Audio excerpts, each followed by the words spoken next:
33, 35 division పరిధిలో శనివారం సాయంత్రం స్థానిక ఎమ్మెల్యే భూమన కరుణాకర్ రెడ్డి ఆధ్వర్యంలో ఇంటింట ఎన్నికల ప్రచారం నిర్వహించారు. ఈ సందర్భంగా భూమన కరుణాకర్ రెడ్డిపై ప్రజలు పూల వర్షం కురిపించారు. అడుగడుగున నీరాజనం పలికారు. గుమ్మడికాయల దిష్టి తీస్తూ అభిమానాన్ని చాటుకున్నారు.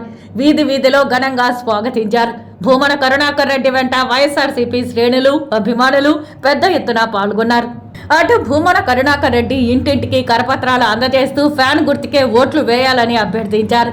జగనన్నను మళ్లీ ముఖ్యమంత్రిని చేసుకోవాలని పిలుపునిచ్చారు.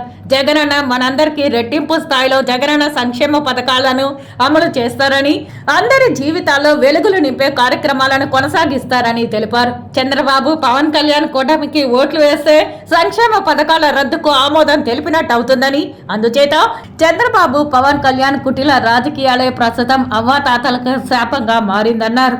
అవ్వాతాతలకు, దివ్యాంగులకు, తీవ్ర అనారోగ్యంతో బాధపడే వారికి జగనన్న ప్రభుత్వం 5 ఏళ్లుగా వాలంటీర్ వ్యవస్థ ద్వారా ఇళ్ల వద్దకే వెళ్లి పెన్షన్ అందజేస్తే చంద్రబాబు, పవన్ కళ్యాణ్ అడ్డుకునేందుకు కుట్రలు సాగిస్తూ ఉన్నారని తెలియజేశారు. నిమ్మగడ్డ రమేష్ కుమార్ ను పావుగా పెట్టుకుని ఎలక్షన్ కమిషన్ కు చంద్రబాబు, పవన్ కళ్యాణ్ తప్పుడు సమాచారం ఇస్తున్నారని తెలిపారు. వాలంటీర్ వ్యవస్థపై కక్ష కట్టిన చంద్రబాబు, పవన్ కళ్యాణ్ కూటమిని ఈ ఎన్నికల్లో ఓడించి తగిన గుణపాఠం నేర్పాలని భూమన కరుణాకర్ రెడ్డి కోరారు.